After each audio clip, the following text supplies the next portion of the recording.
Masayang inihahandog sa iyo ng Life Basics ang Tagalog na bersyon ng The Psychology of Selling ni Brian Tracy. Mangyaring mag-subscribe para masubaybayan ang marami pang listahan ng audiobook sa aming channel. Ito ang ikalimang bahagi, mag-relax at mag-enjoy sa pakikinig. Patuloy mong tanggapin ang pagtutol na ito tulad ng isang boksingero na sumasabay sa suntok at bumalik gamit ang mga salitang ito, okay lang. Ang karamihan ng mga tao sa iyong industriya ay naramdaman ang parehong paraan ng una akong tumawag sa kanila. Ngunit ngayon sila ang naging mga pinakamahusay na customer namin at nirerekomenda nila kami sa kanilang mga kaibigan. Kapag narinig ng prospekto ang mga salitang ito, agad siyang titigil sa kanyang ginagawa at magsisimulang maglaan ng pansin. Halos palaging sasabihin niya, "Talaga? Ano nga ito? Baguhin mo ang iyong pagbabalik." Maaari mong gawing mas epektibo ang mga salitang ito sa pamamagitan ng pagiging tiyak tungkol sa trabaho ng prospekto. Maaari mong sabihin, walang problema. Ang karamihan sa mga tao sa industriya ng mga serbisyong pinansyal ay naramdaman ang parehong paraan ng una akong tumawag sa kanila, ngunit ngayon sila ang naging mga pinakamahusay na kliyente namin at nirerekomende kami sa kanilang mga kaibigan.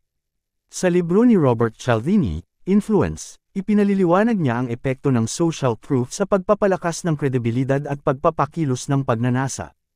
Ang social proof ay nagmumula sa ibang tao, tulad ng mga customer na nakabili na ng produkto o serbisyo. Sa tuwing naririnig natin ang tungkol sa ibang tao na tulad natin sa aming negosyo, o sa aming parehong interes o paniniwala, na bumili ng isang produkto, agad kaming interesado sa pag-alam kung ano ito. Kung maraming tao tulad namin ang bumili ng isang partikular na produkto, halos automatikong iniisip namin na ito ay isang magandang pagpipilian para sa amin rin. Kapag sinabi ng prospect, "Talaga? Ano nga iyon?" sasabihin mo, "Iyon nga ang gusto kong pag-usapan sa iyo, at kailangan ko lang ng mga 10 minuto ng iyong oras." Maaari kang magpasya para sa iyong sarili kung ito ay angkop para sa iyo. Madalas, ang mga abalang prospect ay sasabihin, "Pwede mo ba sabihin sa akin ng kaunti tungkol dito sa telepono?" Huwag magbenta sa telepono. Sisigot ka, "Ginoong prospect, gusto kong sabihin sa iyo tungkol dito sa telepono, ngunit mayroon akong kailangang ipakita sa iyo." Kailangan mong makita ito ng personal. Ito ay magpapatrigger ng malakas na emosyon ng kuryosidad. Dapat kang agad mag-alok ng 2 oras para sa pagkikita. Ang Martes ng umaga ba ay kauukulan sa iyo, o mas mainam bang sa Huwebes ng hapon? Tandaan, ang layunin ng iyong unang tawag ay hindi upang magbenta o kahit na pag-usapan ang iyong produkto o serbisyo, ito ay upang makakuha ng isang 10 minutong pag-uusap sa harap-harapan sa prospect. Huwag pag-usapan ang anumang iba pang bagay para sa pulong na ito at ganap na tanggihan ang pag-uusap tungkol sa iyong produkto o serbisyo sa telepono. Iwasan ang palusot. Minsan, sasabihin ng abalang prospect, "Pwede mo ba akong padalhan ng kahit ano sa pamamagitan ng mail o email?" Kung ay padadala mo sa prospect ang isang bagay sa pamamagitan ng mail o sa internet, ang tsansa ay napakataas na mawawala niya ito, makakalimutan, o magpapasya na hindi ka na kailangan makita o kausapin sa lahat. Mararamdaman niya na may sapat siyang impormasyon upang magdesisyon at hindi na niya kailangang ipako ang kanyang oras sa isang salesperson. Karaniwang wala itong silbi ang pagpapadala ng mga bagay sa pamamagitan ng email o sa koryo maliban na lang kung ikaw ay nagbebenta mula sa malayo. Kapag tinanong ka ng prospect kung maaari mong ipadala ang isang bagay, tugunin ito ng gusto kung ipadala ito sa iyo, ngunit alam mo kung gaano kaimbernado ang koryo ngayon. Bakit hindi ko na lang dalhin ito sa iyo ng personal sa Martes ng hapon kapag ako ay nasa lugar? Magiging available ka ba sa oras na iyon? Huwag magpapatalo. Maaaring magbigay ng huling pagtanggi ang prospect ngayon upang iwasan ang pangako. Panipi, "Sage, bakit hindi mo na lang ako tawagan sa Lunes, at magtakda tayo ng partikular na oras para magkita-kita sa susunod na linggo?" Kung tatanggapin mo itong pagtanggi, pagkatapos ay kapag tinawagan mo sa Lunes, ang prospect ay nasa isang pulong kung saan siya ay malamang na hindi nalalabas. Sa halip, sabihin, "Ginoong prospect, mayroon akong aking kalendaryo dito sa harap ko. Mayroon ka bang iyong oras na kamay?" Laging sasang-ayon ang prospect na mayroon siyang oras na kamay. Sabihin mo pagkatapos, "Magtakda tayo ng partikular na oras ngayon." Kung may mangyari at hindi gumana ang oras na ito para sa iyo, maaari kang tumawag sa akin, at maaari nating baguhin ang araw. Ang Martes ng hapon mga bandang alas 3 ba ang kauukulan sa iyo? Kapag pumayag ang prospect na magkita sa iyo sa isang partikular na oras, nagawa mo na ang iyong unang benta, ang benta na gumagawa sa tunay na benta na posibleng mangyari. Pagkatapos nito, kumpirmahin sa pamamagitan ng pag-ulit ng oras, araw, at petsa ng pagkikita, bukod pa sa pagbibigay mo sa prospect ng iyong numero ng telepono sa kaso ng anumang pangyayari. Kapag nagawa mo na ito, pasalamatan ang prospect, ulitin ang oras, petsa, at lugar ng pagkikita, at sabihin, "Salamat. Talagang magugustuhan mo ang ipapakita ko sa iyo." Sa harap-harapan ng prospect, ang iyong unang tungkulin sa pagbenta ay ang makakuha ng prospect na makinig sa iyo. Bago makinig sa iyo ang prospect, gusto niyang siguruhin ang 5 bagay. Hindi niya ito sasabihin o hihingiin sa iyo sa pamamagitan ng pangalan, ngunit mahalaga ito kung nais mong magkaroon ng patas na pagdinig. Una, gusto niya siguruhin na mayroon kang mahalagang ipararating. Kaya't diretsahan mong sabihin ang resulta o benepisyo ng iyong ibinebenta sa unang pangungusap. Kung ang iyong inaalok ay kaugnay sa kanyang buhay o trabaho, siguradong magkakaroon ka ng kanyang buong atensyon. Pangalawa, gusto niyang siguruhin na kausap mo ang tamang tao. Dahil karaniwan, ang iyong produkto o serbisyo ay naglutas ng isang suliranin ng ilang uri, gusto niyang siguruhin na siya ang may suliranin. O kailangan na maaari mong malutas o punan. Swerte ka dahil na-qualify mo na ang prospect na ito nang makausap mo siya sa pamamagitan ng receptionist. Alam mo na ang iyong kausap na tamang tao, ngunit kung may anumang pag-aalinlangan ka, tanungin siya, "Ikaw ba ang taong kakausapin ko tungkol sa pagtaas ng benta sa inyong organisasyon?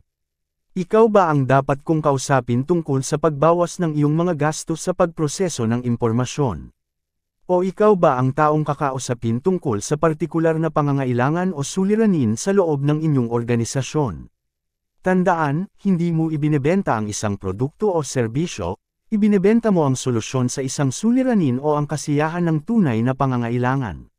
Kailangan mong unang hanapin ang tao na may suliranin o pangangailangan.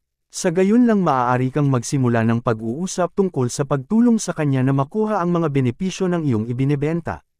Walang silbi ang magandang presentasyon sa isang taong wala namang interes sa iyong produkto o hindi naman nasa posisyon na magdesisyon sa pagbili. Siguraduhin ikaw ay nakikipag-usap sa tamang tao palagi.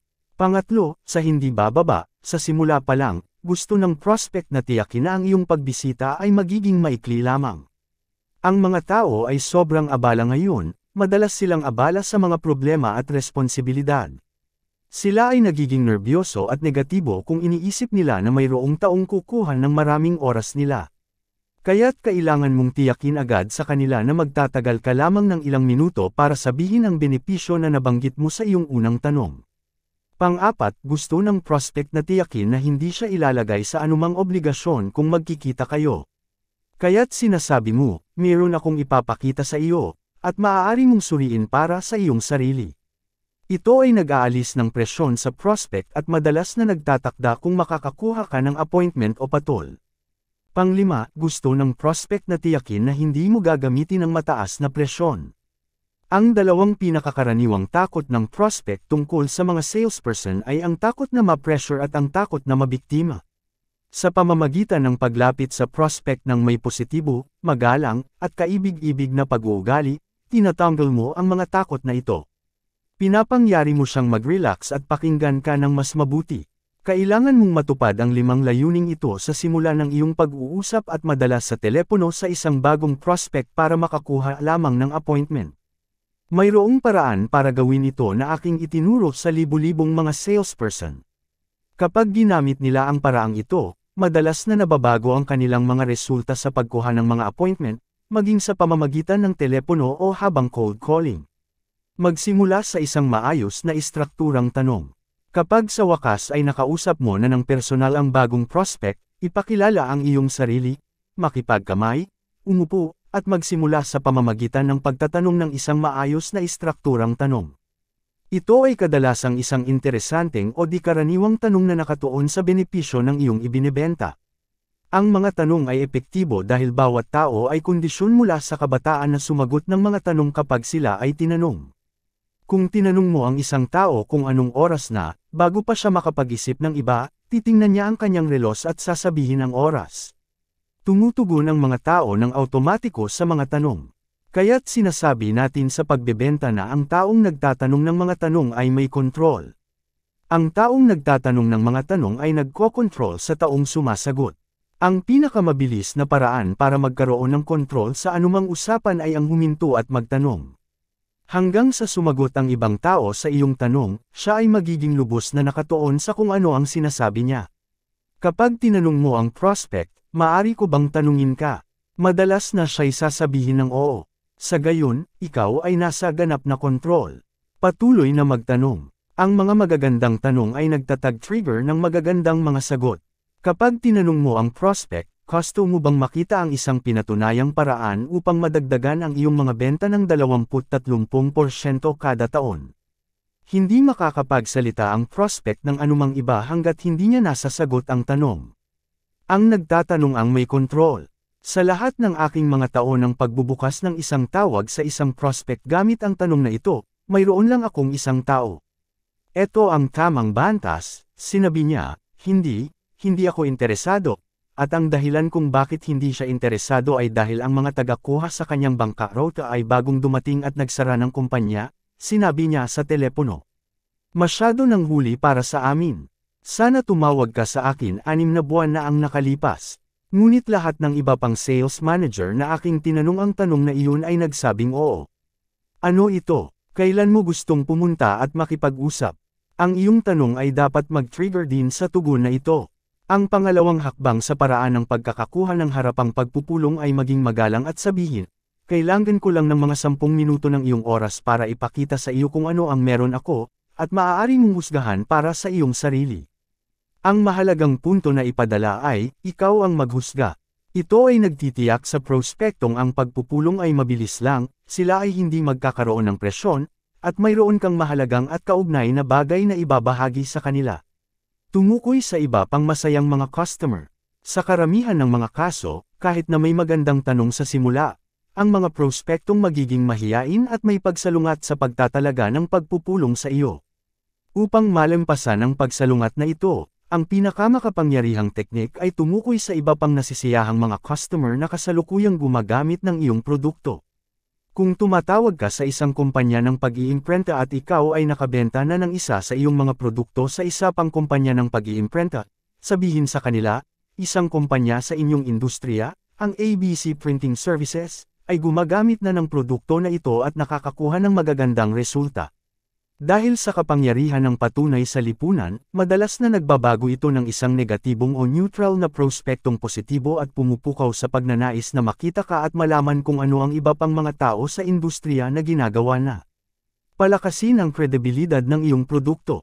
Noong ako ay nagbebenta ng pagsasanay sa pagbebenta, sasabihin ko, daan-daang mga kumpanya ang gumagamit na ng prosesong ito at nakakakita ng magagandang resulta. Ito ay napatunayang praktikal at lubos na garantisado, at kailangan ko lamang ng 10 minuto ng iyong oras upang ipakita ito sa iyo, at maaari kang magpasya para sa iyong sarili.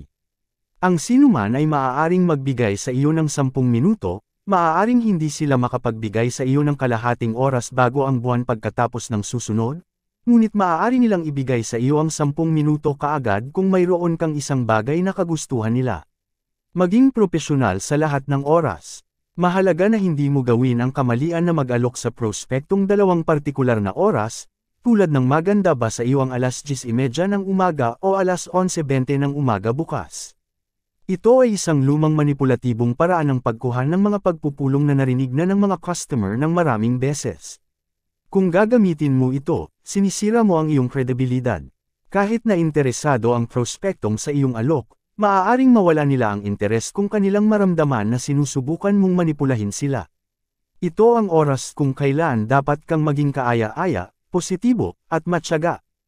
Ibigay sa prospektong isang pagpipilian ng pangkalahatang mga oras, tulad ng mga alalahanin ng 10 sa Miyerkules o alas 3 ng hapon sa Huwebes.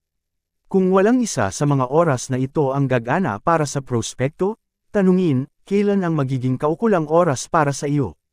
Ang taong nagtatanong ang may kontrol. Kumpirmahin ang pagpupulong. Kapag nakapaglagay ka ng isang pagpupulong, ang gawain ay hindi pa tapos, ito ay nagsisimula pa lang. Bago ka pumunta sa isang nakaayos na pagpupulong, laging tumawag upang kumpirmahin. Ito ay isang marka ng mga profesional sa itaas. Maraming tao ang natatakot tumawag at kumpirmahin dahil sa takot na kanselahin ng prospektong ang pagpupulong, kaya ipinakikita na lamang nila sa takdang oras. Madalas, gayunpaman, ang prospekto ay mayroong pulong o out of town.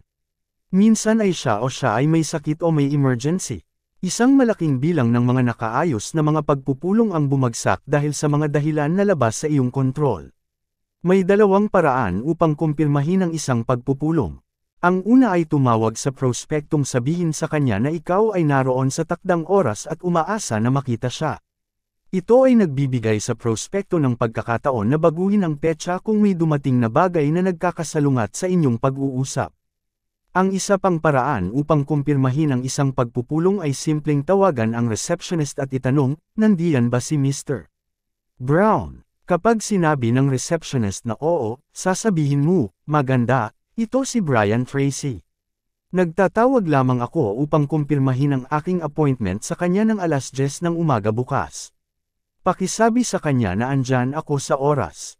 Maraming salamat. Kung sakaling may dahilan mang kanselasyon sa inyong appointment, agad na mag-rush kayo sa tiyak na oras gamit ang mga pamamaraang ipinaliwanag ko kanina sa kabanatang ito. Madalas kong itinatag at kinukumpirma ang mga appointment sa tiyak na oras ilang linggo bago pa. Nakakagulat kung gaano karaming mga itinakdang appointments ang natutuloy sa oras at gaano karaming negosyo ang bumubunga mula dito.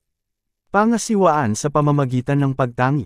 Madalas nasasabihin ng prospect, hindi ako sigurado kung nasa bayan ako sa araw na iyon, pwede mo ba akong tawagan ulit sa ilang araw o sa susunod na linggo para mag-set ng kung ano?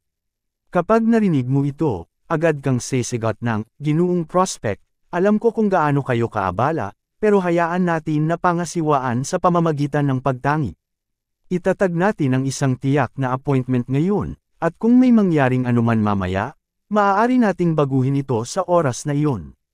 Maging magalang ngunit matyaga. Kapag may pagkakataon ka ng makausap ang isang interesadong at kwalipikadong prospect, dapat kang maging matyaga sa pagtatakda ng isang tiyak na oras upang makipagkita sa prospect na iyon. Ang mga tao ay malakas na naapektuhan ng kanilang mga inaasahan. Kung inaasahan nilang matuto o mag-benefit mula sa pagkikita sa iyo, awesome silang makipagkita sa iyong appointment. Kung kinakailangan ng pag-reschedule, karaniwan nilang tatawagan ka kung naset mo ito ng tama sa simula. Lumalaki ang iyong pagkakataon na makabenta kapag nakipagkita ka na ng personal sa prospect ng 10 o 20 beses. O kahit sa isang usapan sa telepono o email. Kapag may pagkakataon na makipagkita ka sa prospect, makita ka, at masulyapan ka, at ma-realize nila na ikaw ay isang may kaalaman at propesyonal na tao, mas malaki ang kanilang posibilidad na seryosohin ka. Mapabuti ang iyong telephone prospecting. May dalawang bagay kang magagawa upang mapabuti ang kalidad ng iyong telephone prospecting. Una ay tumayo kapag ka nakikipag-usap sa prospect. Kapag tumatayo ka, tinutugma mo ang lahat ng enerhiya sa iyong katawan. Ang lakas at tono ng iyong boses ay magiging mas malakas at mas kumpiyansa. Magkakaroon ka ng mas maraming enerhiya. Magmumukha kang mas kapanipaniwala at may awtoridad. Ang pangalawang bagay na magagawa mo ay ngumiti habang ka nakikipag-usap sa telepono. Nakakagulat, maramdaman ang ngiti sa kabilang dulo ng linya. Alam din ng mga tao kapag hindi ka ngumingiti o mas masahol pa kapag nagmumukha kang nagtatampo.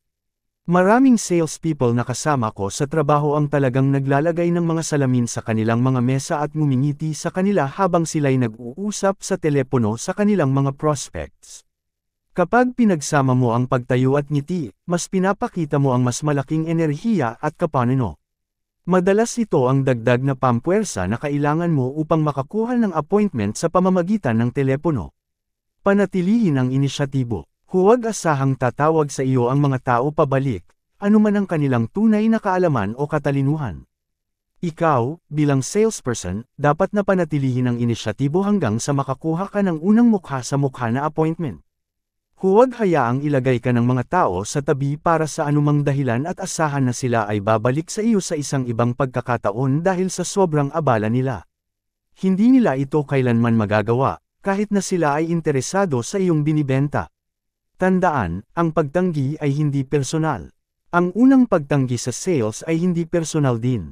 Kapag sinabi ng prospect na hindi siya interesado o na siya ay kontento na sa kanyang kasalukuyang sitwasyon, wala itong ibig sabihin. Ito ay isang normal at natural na tugon sa iyong tawag. Huwag itong personalin. Magsanay ng mental rehearsal. Narito ang isa sa pinakamahalagang mga lihim ng tagumpay sa sikolohiya ng pagbebenta. Ito ay tungkol sa paraan ng iyong mental na paghahanda bago pumasok upang makita ang prospect, lalo na sa unang pagkakataon. Huminto ng ilang segundo at lumikha ng malinaw na larawan sa iyong isipan bilang ganap na nakarelax, kalmado, positibo, ngumingiti, at ganap na kontrolado ng panayam. Pagkatapos, humigop ng malalim na hangin, punuin ang iyong baga at ilagay ang presyon sa iyong diaphragma. Ito ay panatilihin mo ng 7 bilang at pagkatapos ay ihinga ng 7 bilang. Habang ikaw ay humihinga ng malalim, patuloy mong ikaw sa iyong isipan. Bilang pinakamahusay na salesperson na maaari mong maging, lumikha ng malinaw na larawan sa iyong isipan. Pagkatapos, bago ka pumasok upang makita ang prospekto, lumikha ng larawan sa iyong isipan ng prospekto na nagre-respond sa iyo ng positibo.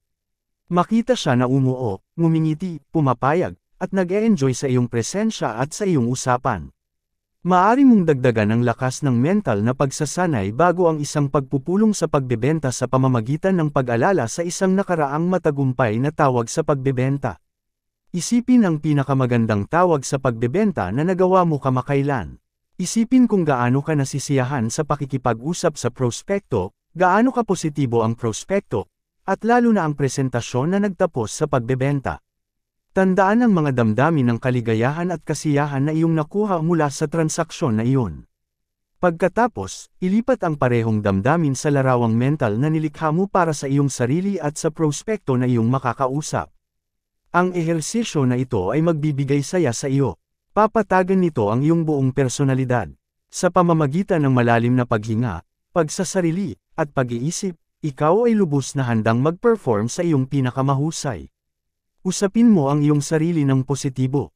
Huwag kalimutang gamitin ang teknikong tinatalakay natin kanina, ang paggamit ng mga positibong afirmasyon. Lalo na kung nararamdaman mo ang kaunting kaba, ulitin sa iyong sarili ng malakas at mariing ang mga salitang, "Mahal ko ang aking sarili. Mahal ko ang aking sarili. Mahal ko ang aking sarili." Sabihin, "Mahal ko ang aking trabaho. Mahal ko ang aking trabaho. Mahal ko ang aking trabaho." Tulungan ang iyong sarili na mag-init at maghanda sa isipan sa pamamagitan ng pag-uulit, "Masaya ako. Malusog ako. Napakaganda ng pakiramdam ko." Hindi posible para sa iyo na makipag-usap sa iyong sarili ng positibo gamit ang mga salitang gaya nito nang hindi ka agad na magiging masaya at mas tiwala sa sarili.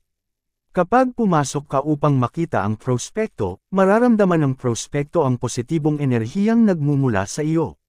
Laging ihanda ang iyong sarili para sa isang pagpupulong sa pagbebenta sa pamamagitan ng paghinga, pag-iisip, at pagpapatibay sa abante. Makakagawa ito ng lahat ng pagkakaiba sa mundo. Itakda ang eksena agad kapag nakipagkita ka sa prospekto. Kamayin ng mariin at sabihin, "Maraming salamat sa iyong oras. Talagang magugustuhan mo ang ipapakita ko sa iyo." Kapag itinatayo mo ang positibong inaasahan, nagiging interesado siya at nagiging curious. Nag-uumpisa siyang sabihin sa kanyang sarili, "Ano kaya ito?"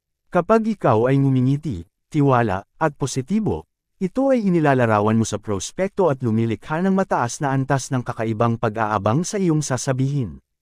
Asahan mong tanggapin ka. Minsan, ang iyong prospekto ay nagkaroon ng masamang umaga. Mula nang dumating siya ay binabalot ng mga mensahe sa telepono, email, at mga reklamo. Malamig ang kape. Ang kanyang mga empleyado ay may sakit o hindi masaya, at ang kanyang boss ay galit. At pagkatapos ay pumasok ka. Iniisip ng prospekto, "Salamat, narito ang isang mabait, kaaya-ayang, matalinong, at positibong tignan na tao na mayroong kakaibang bagay na sabihin sa akin." Maraming tao ang nakakaramdam ng ganitong paraan. Maari kang maging highlight ng buong umaga o hapon. Kapag ikaw ay kaaya-aya at ngumingiti, sila ay magiging masaya na makita ka. Tanggihan ang pag-uusap na nakatayo kapag dumating ka sa iyong appointment. Minsan, isang abalang prospekto ang lalabas upang salubungin ka sa reception area at hingin sa iyo na sabihin sa kanila ang tungkol sa iyong produkto. Ngunit dapat mong tanggihan ang pagbibigay ng iyong presentasyon habang nakatayo. Kung gagawin mo ito, may panganib kang babaan ang halaga ng iyong produkto o serbisyo. Walang bumibili ng produkto o serbisyo habang nakatayo. Tanggihan na ibenta ito sa paraang iyon. Tandaan ang kasabihan, lahat ng bagay ay mahalaga. Maliban kung ibebenta mo ito sa isang showroom, walang nagbibigay ng halaga sa isang produkto o serbisyo kung handa kang pag-usapan at subukan itong ibenta habang nakatayo. Sa halip, sabihin, ang ipapakita ko sa iyo ay talagang mahalaga, at kailangan ko lamang ng mga 10 minuto ng iyong oras. Kung hindi ka imbitahan ng prospekto na umupo para pag-usapan ang iyong alok, sabihin, kung wala ka ng oras ngayon, marahil ay maaari nating ischedule ang 10 minuto sa isang ibang araw na mas angkop para sa iyo, ngunit tanggihan na pag-usapan ang iyong produkto o serbisyo habang nakatayo. Ang batayang panuntunan ay ganito. Kung ang prospekto ay hindi maaaring bumili ng iyong produkto habang nakatayo, huwag subukan na ibenta ito habang nakatayo. Igalang mo ang iyong produkto. Ganito rin ang katotohanan para sa telepono. Kung ang iyong prospekto ay hindi maaaring bumili ng iyong ipinagbibili sa telepono, huwag subukan na gawin itong isang telepono na benta. Kung ang prospekto ay hindi maaaring bumili, at bayaran ito sa pamamagitan ng koryo, huwag subukan na ibenta ito sa pamamagitan ng koryo. Kung ang pagbebenta ng iyong produkto ay nangangailangan ng iyong pagiging doon sa pisikal na lugar, ipagpipilitan na maging doon sa personal upang gawin ang presentasyon ng benta. Hindi nagdedesisyon ang mga tao sa pagbili habang nakatayo, nagdedesisyon sila sa pagbili habang nakaupo, kung saan sila komportable, sa kanilang mga opisina o sa kanilang mga tahanan. Nagdedesisyon sila sa pagbili pagkatapos makinig, isaalang-alang, magbalangkas, at tingnan ang iyong materyal. Bumibili lamang sila pagkatapos nilang suriin, repusuhin, at magdesisyon na ang mga benepisyo na inaalok mo ay mas mahalaga kaysa sa presyo na iyong singilin. Ngayon, narito ang 7 gawain na pagkilos para sa iyo. Tukuyin ng eksakto ang bilang ng mga prospekto na dapat mong tawagan bawat araw at bawat linggo upang maabot ang iyong mga layunin sa benta at kita. Gumugol ng 80% ng iyong oras sa pangangalap ng mga prospekto hanggang sa magkaroon ka ng napakaraming tao na makakausap na hindi mo na kailangang tawagan ang sinuman pa. Isulat ang iyong script para sa pangangalap ng mga prospekto sa telepono, tandaan ito, at patuloy na praktisin hanggang sa magmukha itong natural at nakaka-relax. Pabaliwala ng unang pagtanggi sa benta kapag ikaw ay nangangalap ng mga prospekto. Tumutok sa resulta o benepisyo ng iyong ibebenta at magtukoy sa iba pang masayang mga customer na gumagamit na nito. Panatilihin ang inisyatibo. Itala ng eksaktong oras at petsa ng iyong unang appointment sa prospekto. Tumanggi na pag-usapan ang iyong produkto o serbisyo o ang presyo sa telepono. Tumutok ng buong pag-iisip sa pagkakaroon ng isang pagpupulong ng mukha sa mukha, wala nang iba. Maghanda ng mabuti para sa bawat pagpupulong sa benta. Gawin ang iyong takdang aralin sa internet kung posible upang magmukha at magkaboses kang isang lubos na propesyonal kapag unang nagkita sa prospekto. Gaya ng sinabi ni Mark Kane, ang maingat na pagpaplano ay magpapahintulot sa lahat ng ginagawa ng isang tao na magmukhang biglaan. Kabanata 6, ang lakas ng suggestion. Sinabi ni Earl Nightingale, anuman ang itinatanim natin sa ating subconscious mind at binubuhay natin sa pamamagitan ng paulit-ulit na pagsasali ng damdamin ay magiging realidad sa isang araw. Ang mga tao ay malaki ang impluwensya ng mga tinutukoy na elemento sa kanilang mga kapaligiran, lalo na ang mga elementong pantao.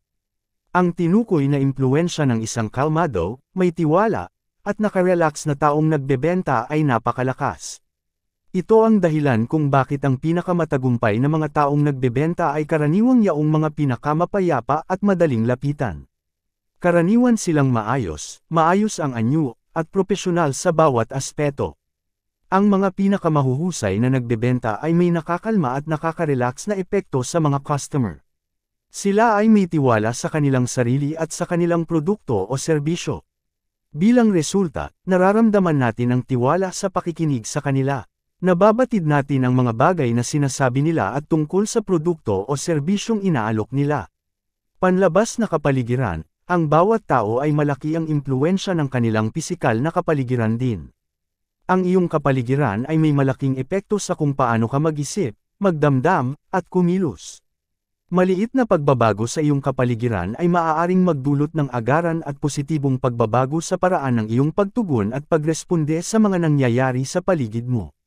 Halimbawa, ang normal na temperatura sa silid ay mga 70 degree Fahrenheit, ngunit kung tataasan o bababain mo ang temperatura na ito ng 5 degree, maaari itong biglang magbago ng antas ng iyong kaginhawaan at ang dami ng atensyon na ibinibigay mo sa mga sinasabi. Kung ikaw ay masyadong mainit o masyadong malamig, ang iyong kagipitan ay magdadala sa iyo upang maging mainitin, mapag-uutos, at hindi mapagtimpi. Ang mga tao sa iyong kapaligiran ng impluwensya, marahil ang pinakamalakas na impluwensya sa lahat ay ang mga taong iyong nakakasalamuha. Malaki ang impluwensya mo sa paraan kung paano sila sumasagot sa iyo at kung paano sila kumikilos kapag ikaw ay kasama nila.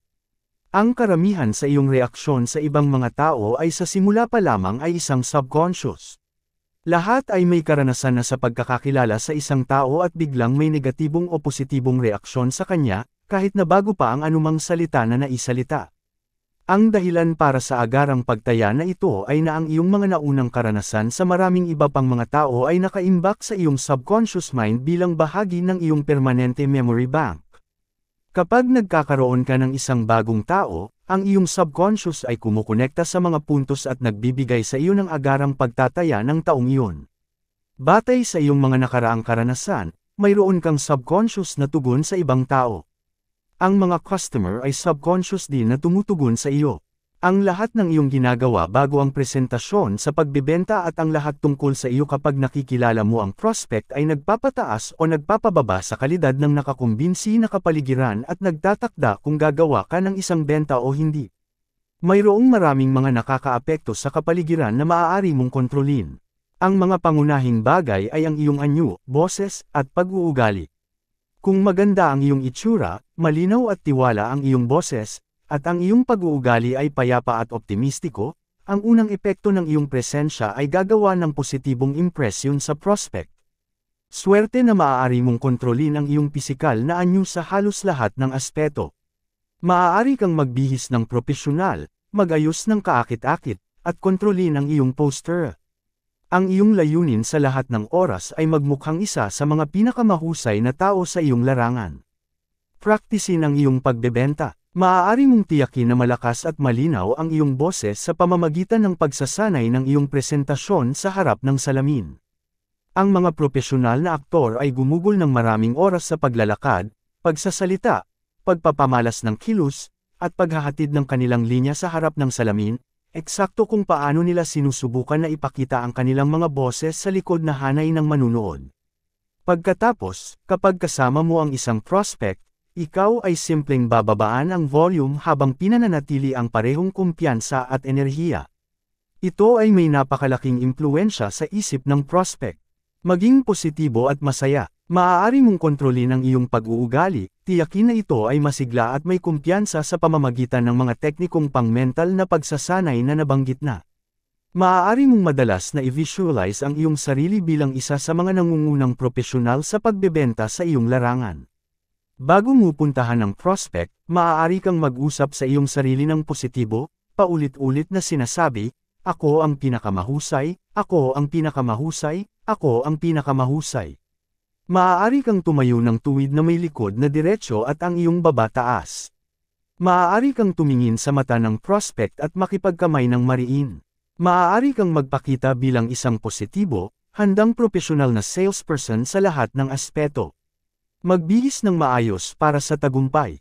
Isa sa mga pagtatagpo sa aking karera sa pagbebenta ay ng isang kaibigan ko ang nag-ako sa akin at nagtanong kung ako ba ay nagbasa na ng anumang bagay tungkol sa tamang pagtatapos. Kapag ako ay nagtatagpo sa isang customer, ako ay nagmula sa isang pamilya kung saan walang sinuman ang kailanman ay nagbihis ng damit formal, at walang sinuman ang nagpaliwanag sa akin tungkol sa kahalagahan ng pag-aasal sa negosyo. Ngunit ako ay isang handang mag-aaral. Ipinaliwanag ng kaibigan ko ang ilang bagay tungkol sa pagbibihis para sa tagumpay sa negosyo. Sa huli, bumili ako ng isang serye ng mga libro tungkol dito at masusing inaral ang pagbibihis. Ang aking natutunan ay na ang 75% ng unang impresyon na ginagawa mo sa isang prospect ay tatakpan ng iyong damit. Ang mga prospects ay biswal. Ang mga prospect ay sobrang biswal. Ang biswal na epekto ng iyong mga damit ay tumama sa prospect tulad ng isang alon na tumatama sa isang tanggulan at may malakas na subconscious na impluensya sa prospect na iyon. Ang paraan ng iyong hitsura sa labas ay itinuturing na isang ekspresyon ng uri ng tao ka sa loob. Kapag ikaw ay maayos na nagbihis at nag-ayos, ang customer ng hindi sinasadya ay nag-aakala na ikaw ay mula sa isang magandang kumpanya at na ang iyong produkto o serbisyo ay maganda ang kalidad. Kapag ikaw ay nagmumukhang isang nangungunang salesperson sa unang pagpupulong, mas seryoso kang kinukuha ng prospect at mas bukas sa iyong mensahe sa pagbebenta. Sino ang kumikita ng pinakamaraming pera sa loob ng mga taon? Sa higit sa 1,000 seminar na may higit sa 1,000,000 mga salesperson, napansin ko na ang mga salespeople na pinakamagandang nakabihis ay laging ang mga kumikita ng pinakamaraming pera sa kanilang mga larangan. Tuwing may isang mabihis na salesperson ang nakikipag-usap sa akin, agad itong maliwanag sa kanyang kumpiyansa na siya ay kumikita ng mahusay na pera sa kanyang larangan. Sa kabilang banda, nakakita ako ng maraming salespeople na walang kamalay-malay na kanilang sinusabutahe ang kanilang sarili at ang kanilang mga benta tuwing umaga kapag umalis sila ng bahay na nakadamit ng pangit. Ang trahedya ay na walang sinuman ang kailanman ang kumuha sa kanila sa tabi at ipinaliwanag sa kanila. Gaano kahalaga ang tamang kasuotan sa negosyo para sa tagumpay? Mas masama pa, walang gustong magpuna sa isang salesperson sa pamamagitan ng pagsabi sa kanya o sa kanya na ang kanyang kasuotan ay hindi angkop. Alam ng lahat, ngunit walang nagsasabi ng anuman. Bawat tao ay dapat magbasa ng hindi bababa sa 2 aklat tungkol sa tamang kasuotan sa negosyo at pagkatapos ay susundin ang kanilang payo ng may kahusayan. Tandaan, sa kasuotan pati na rin sa lahat ng iba pang aspeto ng pagbebenta, lahat ay mahalaga. Ito ay maaaring tumulong sa iyo o makasasama sa iyo. Ito ay maaaring magdagdag o magbawas. Ang iyong kasuotan ay maaaring magdala sa iyo patungo sa pagbebenta o magdala sa iyo palayo. Ang kasuotan ay isa sa pinakamakapangyarihang impluwensya sa lahat ng mungkahi sa pagbebenta. Ang salitang kaibigan, isa sa pinakamahalagang katotohanan sa pagbebenta na kung saan ay aking maikli ng binanggit, ay ganito, hindi bibili ang isang tao mula sa iyo hanggang sa siya ay kumbinsido na ikaw ay kanyang kaibigan at kumikilos sa kanyang pinakamabuti. Ang isa pang punto sa aklat ni Robert Cialdini na influence ay ang kahalagahan ng pagkakagusto sa tagumpay sa pagbebenta. Kung gusto ka ng isang prospect, ang mga detalye ay hindi makakasagabal sa pagbebenta. Ngunit kung ang prospect ay neutral o negatibo sa iyo, ang mga detalye ay magpapabagsak sa iyo sa bawat hakbang ng daan at madalas ay gumagawa ng pagbebenta na imposible. Ang unang hindi sinasalitang tanong ng isang customer kapag siya ay unang nagkita sa iyo ay, mahalaga ba ako sa iyo? Kung hindi mo sasagutin ng oo sa unang minuto o 2 minuto, tahimik na mawawala ang interes ng customer sa pagkakaroon ng negosyo sa iyo. Maaari siyang umupo ng magalang sa iyong pagbisita at sa iyong presentasyon, ngunit sa wakas, magpapasalamat siya sa iyo sa pagpunta at sasabihin sa iyo na pag-iisipan niya ito. Gusto nating makipag-deal sa mga taong sa kanila ay mayroon tayong pakikasama. Nagtatakda tayo ng entablado para sa relasyong ito sa unang ilang segundo ng unang usapan at sa unang ilang salita. Ang pangangalaga sa buhok, ang focus ng usapan sa pagbebenta, ay dapat nasa mukha ng salesperson. Dahil dito, ang pag-aayos ng sarili ay napakahalaga. Ang tuntunin ay nawala sa iyong pangangalaga sa sarili, o ang iyong kasuotan para sa bagay na iyon, dapat na makadistraktto mula sa mensahe na ikaw ay nandito upang iparating. Naririnig mo ang kasabihan, ang mga ibon na magkasama ay nagtitipon-tipon, o, ang katulad ay dumidikit sa katulad. Ang totoo ay gusto nating makipag-deal sa mga taong at bumili mula sa mga taong kahawig natin sa maraming aspeto hanggat maaari. Mas comfortable tayo sa mga taong may suot na gaya ng ating suot, ay nag-aayos ng gaya ng pag-aayos natin, may parehong pananaw at opinyon na mayroon tayo, at iba pa. Sa paghaharmonisa mo ng iyong hitsura upang ito ay tugma sa hitsura ng mga tao sa kapaligiran ng customer, mas kaunti ang pagtutol na mayroon ng customer sa pakikinig sa iyo at pagkakaroon ng negosyo sa iyo. Isa sa pinakamalaking pagnanais natin ay ang pakiramdam ng comfortable sa personal o negosyo na sitwasyon. Ang lahat ng iyong ginagawa na nagpapataas sa antas ng komportableng iyong prospektibo ay nagpapataas din sa posibilidad na ikaw ay makakagawa ng pagbebenta sa kanya o kanyang. Mahaba ang buhok, maikli ang record sa pagbebenta. Ilan taon na ang nakararaan, isang batang salesman ang lumapit sa akin sa isang seminar at nagtanong sa akin para sa payo sa pagtaas ng kanyang mga benta. Agad kong napansin mula sa kanyang mahaba at magulo na buhok kung ano ang kanyang problema. Noong tinanong ko siya tungkol sa kanyang negosyo, sinabi niya sa akin na ang kanyang pangunahing mga customer ay mga negosyante sa mga opisina. Mayroon siyang magandang produkto sa magandang presyo, ngunit hindi siya gumagawa ng maraming mga benta. Ang dahilan para dito ay agad na naging maliwanag sa akin. Sinabi ko sa kanya na kung nais niyang maging mas matagumpay sa pagbebenta sa mga negosyante, kailangan niyang magpakalbo. Nag-init ang kanyang ulo at sinabi na hindi dapat magkaiba ang haba ng kanyang buhok. Gusto niyang ipahayag ang kanyang personalidad sa pamamagitan ng pagdadala ng mahabang buhok na nakababa sa kanyang leeg. Ipinaliwanag ko sa kanya na maaari niyang ipasuot ang kanyang buhok kahit gaano kahaba ang kanyang gusto, ngunit ipinagpapalit niya ang mahabang buhok sa tagumpay sa pagbebenta. Agad na aksyon, agad na mga resulta. Swerte na siya ay isang mabuting mag-aaral. Lumabas siya at nagpagupit ng kanyang buhok, ngunit kaunti lamang. Gayunpaman, ang kanyang mga benta ay tumaas ng halos agad. Kaya't nagpagupit siya ng mas maikli. Muli, ang kanyang mga benta ay pumansin ng malaki. Sa wakas, siya ay pumunta ng gusto at nagpagupit ng kanyang buhok ng conservative at pangnegosyo. Ang kanyang mga benta ay tumaas.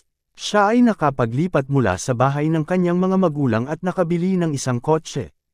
At nagsimula siyang lumikha ng magandang buhay para sa kanyang sarili, siya ay tuwang-tuwa. Ngunit nagsimula siyang mag-isip na ang kanyang tagumpay ay dahil lamang sa kanyang napakagandang produkto at kahangahangang personalidad. Bumalik siya sa kanyang dating gawi at nagsimulang palakihin ang kanyang buhok ng mas mahaba pa ng mas mahaba.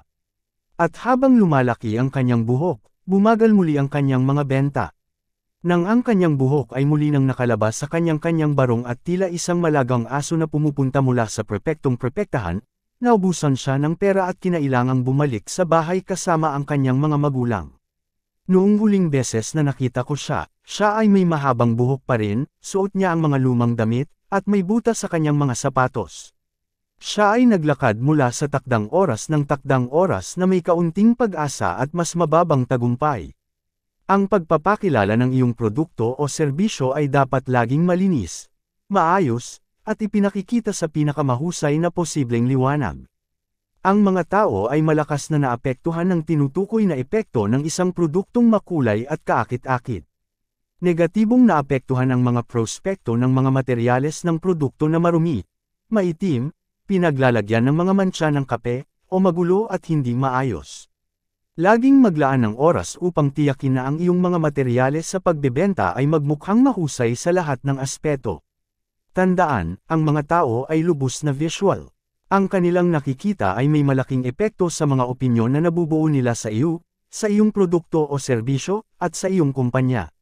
Magsanay sa iyong presentasyon. Ang iyong presentasyon sa pagbebenta ay dapat na maayos na naorganisa, naisanay, at kumpleto sa lahat ng mga detalye.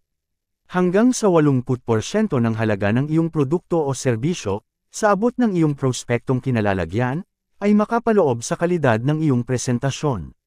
Kung ang iyong presentasyon sa pagbebenta ay random at naglalakbay, ang prospekto ay magpapalagay na ang iyong produkto o serbisyo ay hindi gaanong kahanga-hanga. Kung ang iyong presentasyon ay malinaw at maayos na naayos at kumikilos ng hakbang-hakbang sa isang lohikal na proseso, ang customer ay mag-aakala na ang iyong produkto, iyong serbisyo, at iyong kumpanya ay parehong may disiplina at epektibo. Ang propesyonal na presentasyon sa pagbebenta ay maaaring biglang taasan ang nakikitang halaga ng iyong ibinibenta at sabay na pababain ang pagtutol sa presyo. Magandang kapaligiran. Ang iyong kapaligiran ay dapat laging malinis, maayos, at sumasalabas ng tagumpay at kasaganaan. Kapag ang mga tao ay pumunta sa iyong lugar ng negosyo, dapat agad nilang maramdaman na ito ay isang matagumpay na organisasyon. Dapat ay malinis at nasa tamang lugar ang lahat. Sa aming mga advanced coaching program, tinuturuan namin ang mga matagumpay na entrepreneurs na gumawa ng mga pagbabago sa mga larawan na kanilang ipinapakita sa kanilang mga customer. Ang mga resulta na nakamit ng aming mga kliyente ay madalas nakahanga-hanga.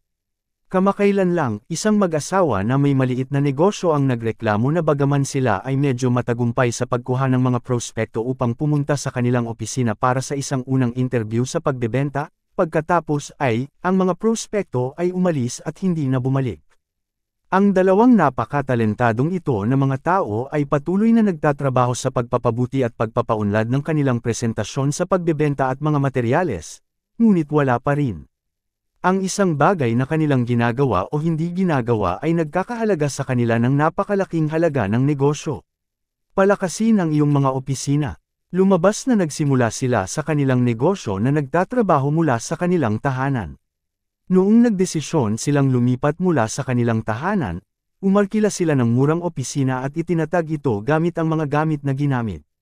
Katulad ng hindi ko alam kung paano magbihis ng maayos bilang isang salesperson, hindi nila alam kung paano mag-ayos ng isang opisina ng negosyo dahil walang nagbigay sa kanila ng anumang payo. Ang kanilang opisina ay nagmumukhang mura at second-hand. Kapag ang mga prospekto ay pumasok bilang tugon sa kanilang mga aktibidad sa pagbebenta at marketing, ang kanilang unang impresyon ay na ito ay isang second-rate na kumpanya. Ang opisina ay nagmumukhang mababa sa budget. Kahit gaano pa sila kapositibo at masigla sa pakikitungo sa kanilang mga customer, ang mga prospekto ay hindi makakalampas sa negatibong impluensyang sugestibo na ang hitsura ng opisina ay mayroon sa kanilang mga disalalayang kaisipan. Sila ay umalis at hindi na bumalik. Gumawa ng agarang aksyon. Ang aming mga klase sa coaching ay ginaganap kada 70 araw. Kapag nauunawaan ng mag-asawang ito ang kahalagahan ng visual na epekto na kanilang mga opisina ay ginagawa sa kanilang mga kliyente. Nagpasya silang lubusan ng palitan ng disenyo, kumuha ng bagong mga kagamitan, maglagay ng bagong mga tapat, magtambak ng sining sa pader, mag-install ng propesyonal na sistema ng musika, at maglagay ng mga sariwang bulaklak sa kanilang lugar ng pagtanggap. Bumalik sila at kaagad na ipinatupad ang mga ideyang ito. Nang bumalik sila sa klase ng pagsasanay pagkatapos ng 70 araw, puno sila ng kasiyahan. Ang kanilang ratio sa pagsara ay tumaas mula mga 5% hanggang mga 50%. Tumigil ang kanilang mga benta at kita. Labis silang namangha sa epekto na mayroon ang kanilang kaakit-akit at maayos na opisina sa kanilang mga magiging kliyente. Tumanggap sila ng maraming papuri mula sa kanilang mga bagong customer sa kung gaano kaayos ang kanilang mga opisina. Labis na nakabawi sila sa gastos ng pagbabago ng disenyo sa loob ng 30 araw mula sa karagdagang mga benta at kita. Magtrabaho mula sa malinis na mesa. Isa sa mga alituntunin sa etikete sa opisina ay panatilihing malinis ang iyong mesa. Kapag may malinis at maayos na mesa ka sa organisadong opisina, tila isang matagumpay na tao ka. Sa kabilang banda, kapag ang iyong mesa ay puno ng iba't ibang bagay, tila nalilito, kawalang organisa, at hindi competent. Nagtatapos ang mga tao na mapanganib ang pakikipagnegosyo sa iyo. Dapat kang magkaroon lamang ng isang bagay sa iyong mesa sa isang pagkakataon, ang bagay na iyong ginagawa sa kasalukuyan. Lahat ng iba ay dapat ilagay sa mga drawer, sa likod mo na kredenza, o sa mga file.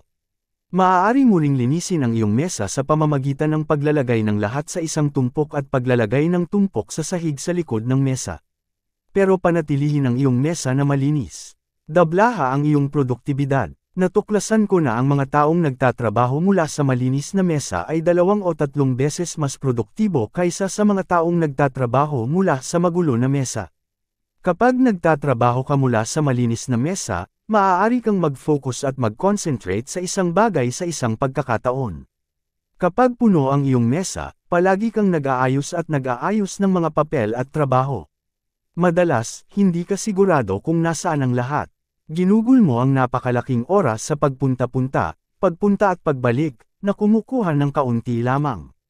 Ang solong pag-focus ay ang susi sa mataas na produktibidad, at ang malinis na mesa ay ang susi sa solong pag-focus. Lumikha ng impresyon ng halaga. Kapag tila isang ganap na propesyonal ka, maayos ang pananamit at ang iyong presentasyon sa benta ay organisado, epektibo, ang customer ay nakakakuha ng hindi malay na pakiramdam na nagbebenta ka ng isang mahalagang produkto na may halaga ng bawat sentimo na iyong singil. Habang dumarami ang tiwala ng customer sa iyo at sa iyong kumpanya, bumababa ang kanyang resistensya sa presyo. Ang mga kumpanyang unang klase na kinakatawan ng mga unang klaseng tao ay mas madali ang pagtatak ng mas mataas na presyo kaysa sa kanilang mga katunggali. Ang paraan kung paano mo nakikita ay ang paraan kung paano ka maging. Upang magtagumpay, dapat mong tingnan ang iyong sarili bilang isang ganap na propesyonal sa lahat ng aspeto. Treatuhin mo ang iyong sarili at ang iyong mga customer tulad ng isa sa pinakamahusay na edukado at pinakamalawak na mga taong may kaalaman sa iyong negosyo. Isipin ang ugali ng isang accountant o management consultant. Sa bawat kaso, ang mga propesyonal na ito ay hindi nagsisimula sa pag-uusap sa iyo sa isang random na paraan. Mayroon silang isang serye ng mga tanong na kanilang itinatanong sa iyo sa ayos. Hinahanap nila ang isang tiyak na kalidad at dami ng impormasyon na hinihingi nila mula sa iyo sa isang sistematikong paraan. At habang sila ay mas nakatuon sa pagtatanong ng serye ng mga tanong tungkol sa iyo at sa iyong sitwasyon, mas kumpiyansa ka sa pakikipagnegosyo sa kanila. Ikaw ay isang propesyonal na klase mundo. Isipin mo ang iyong sarili bilang isang doktor ng pagbebenta. Ang mas maraming oras na iyong ginugol sa pagtatanong sa iyong pasyente ng lohikal, matalino, at maayos na mga tanong, mas ramdam niya na siya ay nasa harap ng isang propesyonal. Ang kanyang unang resistensya sa pagbili at pag-aalinlangan ay bumababa, lumalaki ang kanyang kumpiyansa sa iyo, siya ay nagiging mas maluwag at nagbubukas. Napagtanto niya na ikaw ay nandito upang tulungan siya na malutas ang isang problema o makamit ang isang layunin. Nag-uumpisa siya na makipagtulungan sa iyo kaysa sa hamarang mula sa iyo. Gumalaw at magsalita. Ang body language ay mahalaga rin sa pagbebenta. Ayon kay Albert Moravia ng UCLA, ang mensahe na iyong ipinapahayag sa isang usapan sa pagbebenta ay 55% body language, 38% tono ng boses. At sa lamang na 7% sa mga salita na iyong ginagamit. Dahil mataas ang pagka-visual ng mga tao, sila ay pinakaapektado ng pangunahing mensahe na iyong ipinahahayag. At karaniwan ito'y ipinaaabot sa pamamagitan ng paraan kung paano mo hinahawakan at ginagamit ang iyong katawan. Kapag ikaw ay naglalakad, isipin mo na ang iyong ulo ay nakasabit sa isang lubad, na nagtutulak sa iyong buong katawan na matuwid. Dapat kang huminga ng malalim, may likod na nakatayo at tuwid ang iyong likod. Itaas ang iyong baba at tumingin ng tuwid sa harapan. Maglakad at kumilos ng may lakas at tiwala. Bilasan ang iyong paglakad, huwag kang magtabi-tabi. Maglakad ng mabilis, parang may mga lugar kang pupuntahan at mga taong makikita. Ang pangkalahatang impresyon ng iyong katawan ay dapat na maging isang abala, aktibo, tiwala, at epektibong propesyonal sa pagbebenta. Salubungin ng mariin at lubusan ang mga tao kapag ikaw ay nagkakatagpo. Magbigay ng malakas, buo, at mariing pagkakamayan. Ang inisyal na pisikal na pakikipag-ugnayan ay madalas na makagagawa o makakasira sa iyong benta. Kapag nararamdaman ng mga tao ang iyong kamay, kanilang sinusukat ang iyong karakter. Kapag ang iyong pagkakamayan ay malakas at matatag, kanilang iniisip na ikaw ay may magandang karakter at, sa pagpapalawak, kumakatawan sa isang magandang produkto o serbisyo. May ilang mga salesperson na aking nakakatagpo na nagbibigay ng mahina, walang pakialam na pagkakamay, parang inaalok ang isang malamig na isda. Ang iba, lalo na ang mga babae, ay nagbibigay ng kalahating pagkakamay, inaalok ang kanilang mga daliri sa halip na isang buong pagkakamayan. Ito ay nagpapahiwatig na ikaw ay nakikipag-ugnayan sa isang kalahating tao. Hindi na masyadong nagtagal, may isang Ginoo na lumapit sa akin sa isa sa aking mga seminar at nagtanong kung bakit siya ay may ganoong karaming problema sa kanyang trabaho sa pagbebenta. Siya ay medyo bihasa sa pagkuha ng mga appointment sa telepono, ngunit kaagad pagkatapos ng pagkakatagpo sa personal sa unang pagkakataon, tila naglaho ang usapan sa pagbebenta. Mayroong bagay na hindi mo maaaring itago, sa oras na siya ay nagkamayan sa akin, alam ko na ang problema. Siya ay orihinal na mula sa India, mula sa isang kultura kung saan ang mga tao ay hindi nagkakamayan kapag nagkikita. Bilang resulta, kapag siya ay nag-abot ng kanyang kamay sa isang potensyal na kliyente, ang kanyang pagkakahawak ay mahina at mababaw. Kaagad na nawala ng interes sa kanya at sa kanyang produkto ang potensyal na kliyente, at nadama niya ito. Wala pang nagturo sa kanya nito. Wala siyang ideya kung gaano kahalaga ang isang mariing pagkakamayan sa pagsisimula ng isang negosyo. Sa aming kultura, akala niya na ang pagkakamayan ay isang pagpapahalaga lamang na walang kahulugan. Nang malaman niya na ang isang pagkakamayan ay mahalaga, sinimulan niyang praktisin ang pagbibigay ng buong, matatag na pagkakamayan sa bawat taong kanyang nakakatagpo.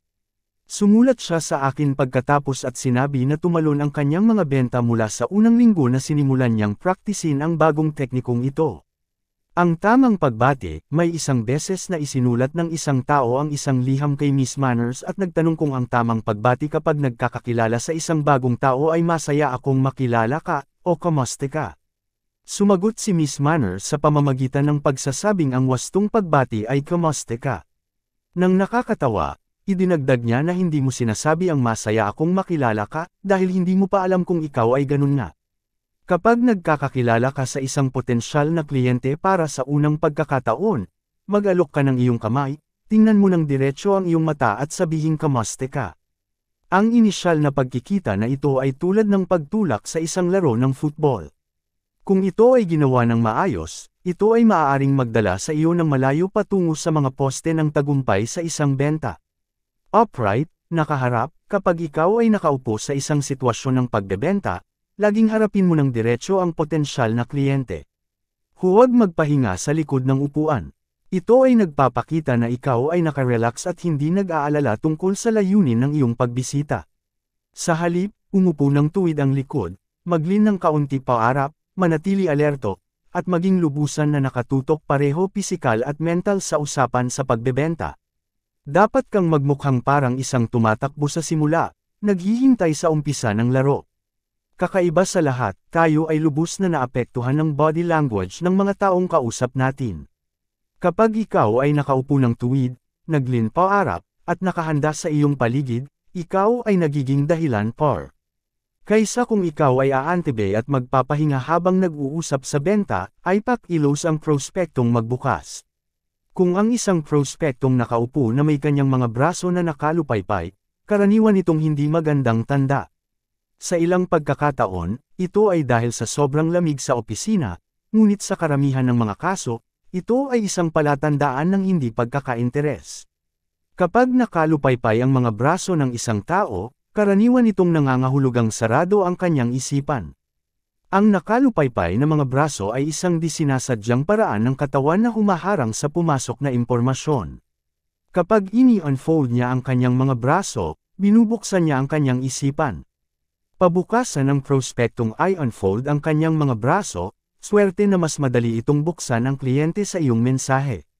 Magsimula sa pagtatanong. Kung hindi siya magpakalma at i-unfold ang kanyang mga braso, ipasa sa kanya ang isang bagay na pisikal tulad ng brochure o listahan ng presyo na basahin. Hilingin sa kanya na magbilang ng numero o magbigay sa iyo ng business card.